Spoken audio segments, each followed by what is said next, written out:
morning, Facebook land. Here we are, Anita A and Cheryl V, your stress reduction gurus, all in alignment, creating sacred spaces every Friday. What do we do here every Friday? Well, we talk, we give tips, we socialize. I'm having fun with you. We get our inspiration from the Personal Paradise card deck by Tara Catherine Collins. We each pull a card, we talk about that card, and of course, that card's always linked because we're all linked to the quantum energy, the quantum field. Woo! And whatever topic comes out means that's the topic we're supposed to be talking about. And it's always interesting to me, Anita, because we could have the same card 3 weeks in a row, but the conversation is different. Of course. Yeah. And yeah, we never know. We never know Nope, what's coming up. nope, we I'm don't. just going over here to say good morning to everybody. Good Uh, morning, uh, everybody. uh, I'll say it on online, and you get to type it in. And we are uh the last Friday What are you, of January. January? I know. And Like, I had actually made a little comment. I'm going to make it again. mm-hmm. Um, let's celebrate. Let's celebrate the wins Oh, I like it. for this month because we just finished the 21-day decluttering boot camp. Mm-hmm. Had a lot of celebrating going on there. We did. And yeah, so type in the chat. What were some of your wins for this month? And wow, did that go by fast? I'll say it went by super fast. Oh, jeez. Okay, that's too many cards, so we'll just keep shuffling. Mhm. What were your Oh, wins this month? well, you know, I had a win the other day. Yeah, A new grandson was born and healthy, and that's all you can wish for. exactly. And yeah, he's just got this perfect, cute little round face, and Mm, um, yeah, I'm looking forward to lots of Grammy snuggles, and so that definitely was a win for absolutely. everyone. Oh, what else was a win this month? I mean, yeah, I mean, Oh, just the fact that we, uh, s- did our 21-day decluttering boot camp. mm-hmm. That was some holy shift moments in there.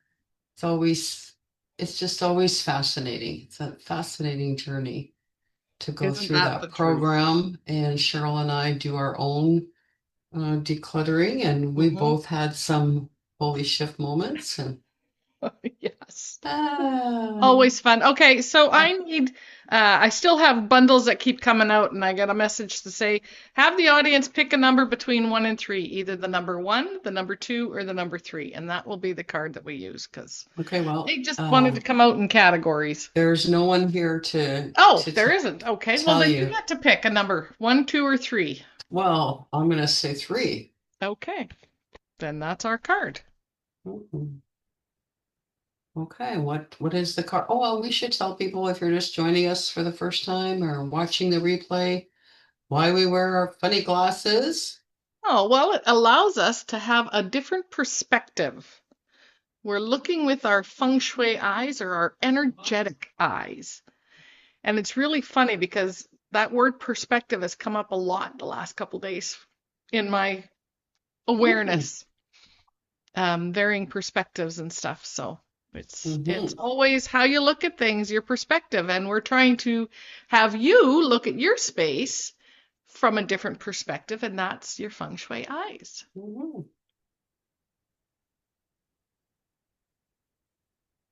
You got a visitor? Yes, I do. Just give me a moment. No worries, no worries.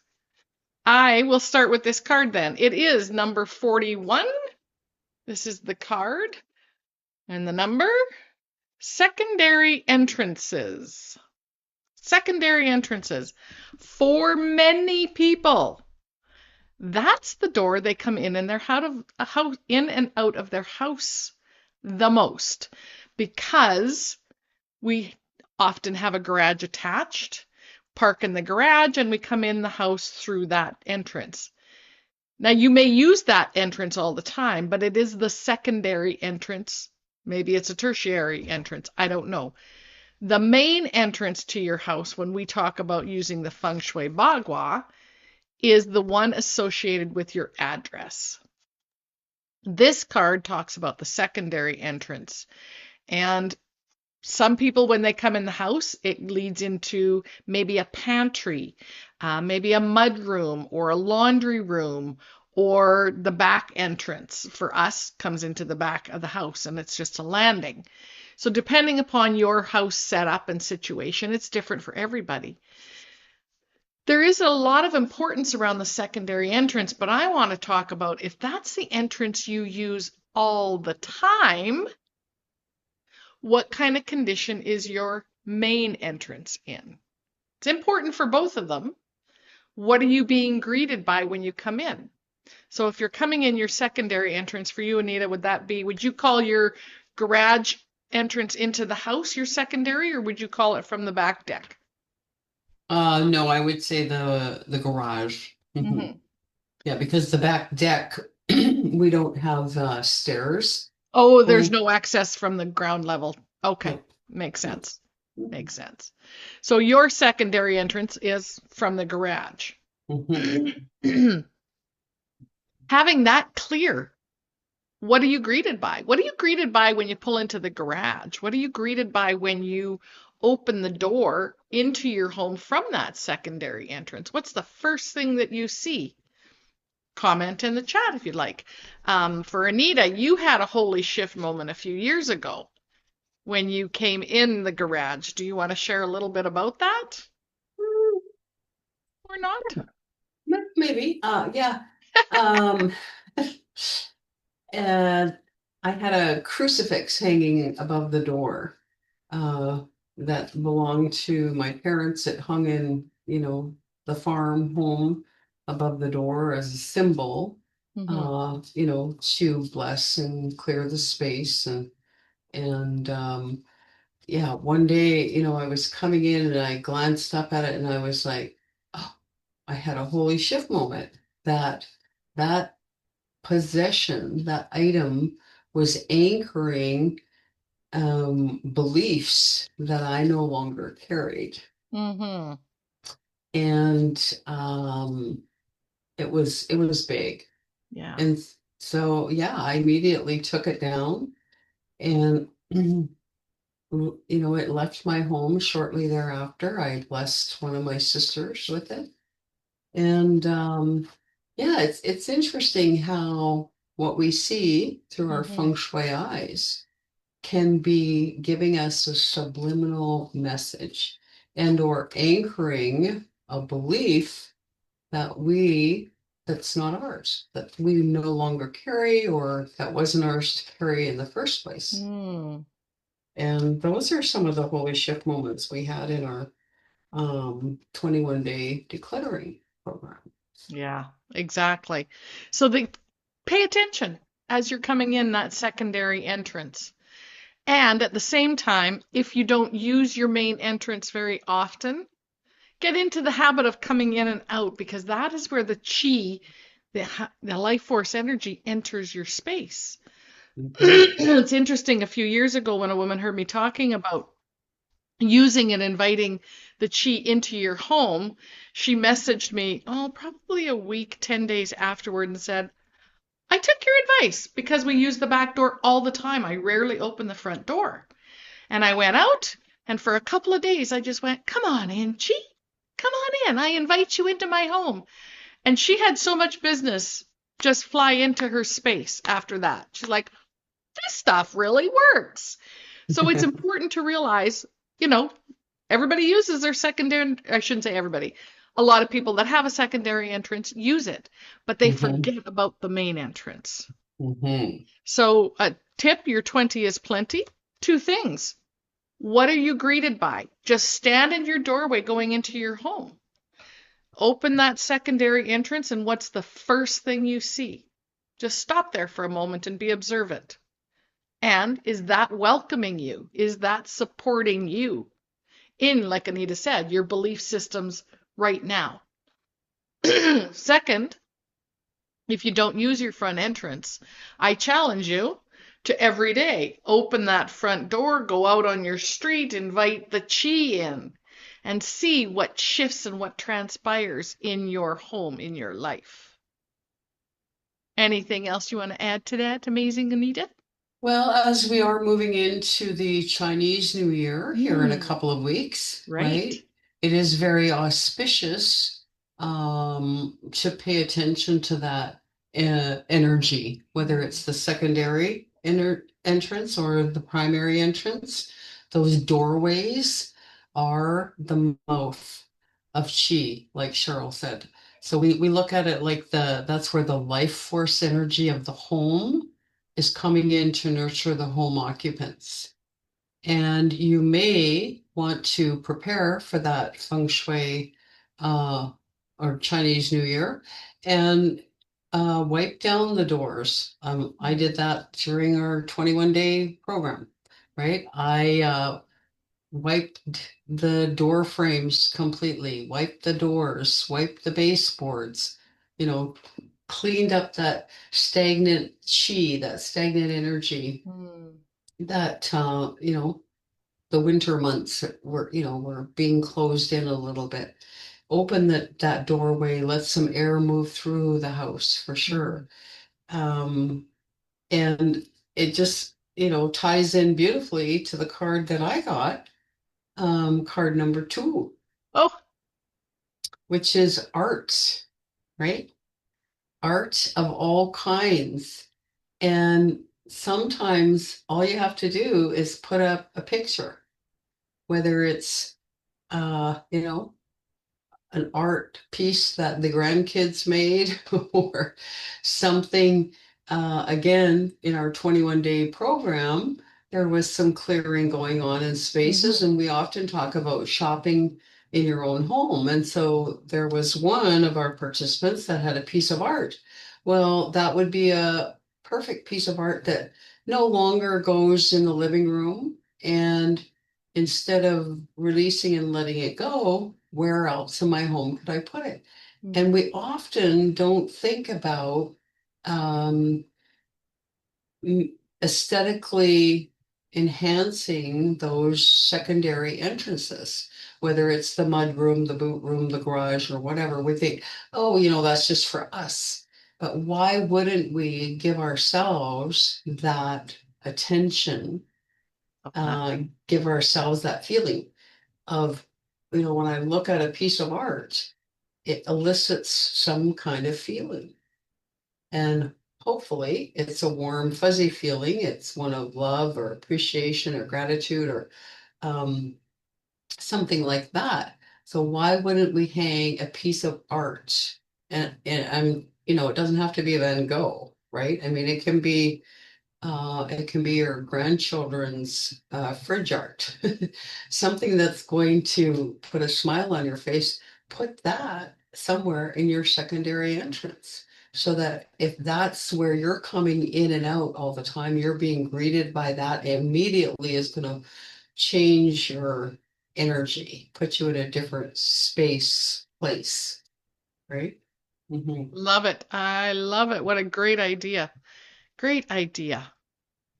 And art is very personal, of course. Mm-hmm. It can be as creative, and if you've created it or your the energy behind that, right?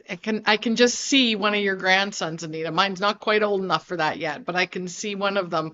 I'm making this for Grammy, right? And that's their intention behind creating it. And that's just so joyful. And bringing in some of that creativity is such a cool idea, cool thing Mm-hmm. to do until it gets taking over and a little bit overwhelming when you get so much of it. So, And yeah, it can go. And that actually, I just had the thought of, one of our participants in the 21-day program.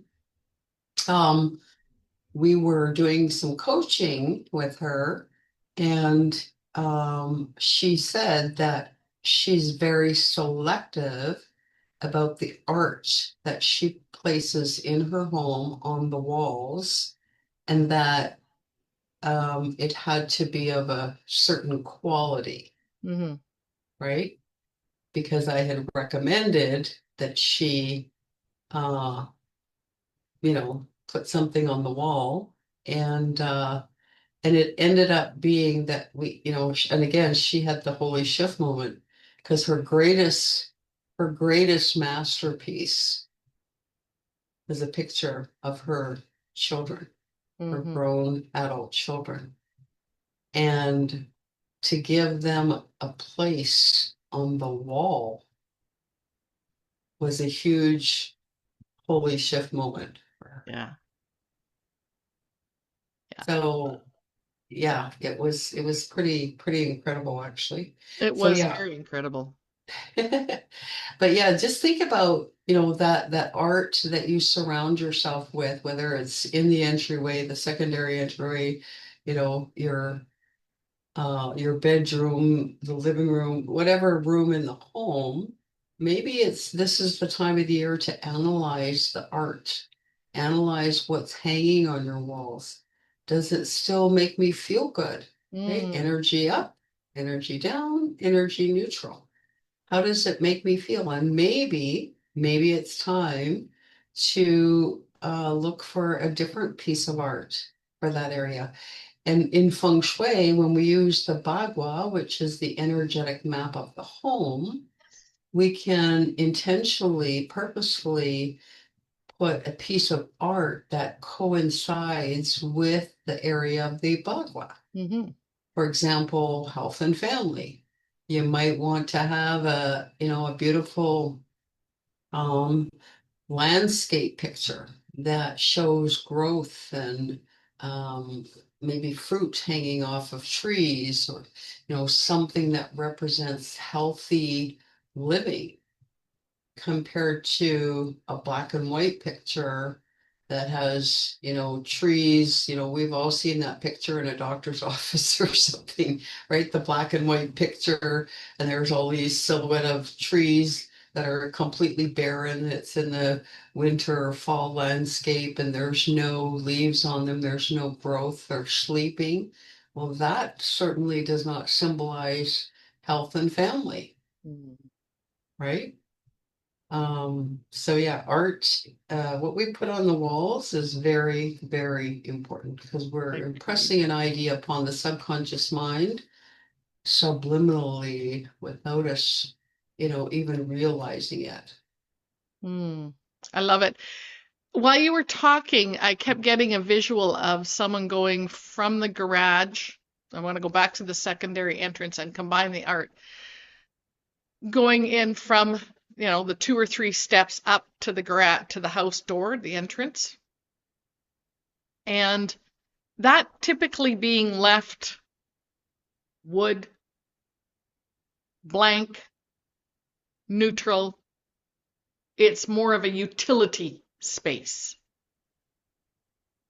and options for adding a little vibrancy to that. So the art could come in simply painting that a little bit more enjoyable. Do you have stairs going in up from your garage to the house, or is yours Mm. level? Yeah, no, there's three or four steps. Yep. Hmm. Yeah, and there's art on the wall. Yeah, yeah. So decorating that space so that it puts a smile on your face when you're going into your home versus neutral and you're stuck in your head of what just transpired and traffic and blah, blah, blah, blah, blah. That can be a transition zone. I guess maybe that's what they were trying to say. Hmm. Creating that into a transition zone so you're not bringing that energy with you into the house. Because we get so caught up in our heads that sometimes we need that space, for lack of a better explanation. And it could even be one of those wall things that has a saying on it, right? Hmm. Welcome home. welcome. I mean, people Welcome. put the welcome signs at their front door all the time, Mm-hmm. but they never think to put a welcome at the secondary entrance, right? Why can't you Exactly. welcome yourself home? Welcome, welcome home. Isn't it nice to be welcomed when you get home? Mhm. Yeah. Awesome. Okay. I Okay. have pulled out because our card's pretty easy math today. 41 is 5 and Anita's is 2. So as usual, double digitology. Marilyn Harper, Joy Roby talking about the number 7, which is such a cool number. I mean, every number is cool in its own right. Hmm. According to Adironda, the 7 is about intuition, inner wisdom, analyzing, paying attention to your foundation. And I would consider the secondary entrance going into the home some of your foundational energy and how you show up. Going within, learning from the cycles of life, being in constant communication with your own angelic realm or guidance. Hmm. Hmm. Hmm. Intuition. It's pay attention to the intuition day. Mm-hmm. And Alice. again, it might be that, that 20 is plenty, looking through your feng shui eyes at the art in your home and Mm-hmm. just going with that first feeling, that intuition that says, no, connecting the dots. How how is this image, if I don't like it, if it's bringing my energy down, how has that contributed to my life or what's shown up in my life so far, right? Looking at the results. And you might Wow. have one of those holy shift moments like our friend Cindy had when she saw the shipwreck picture. Mm-hmm.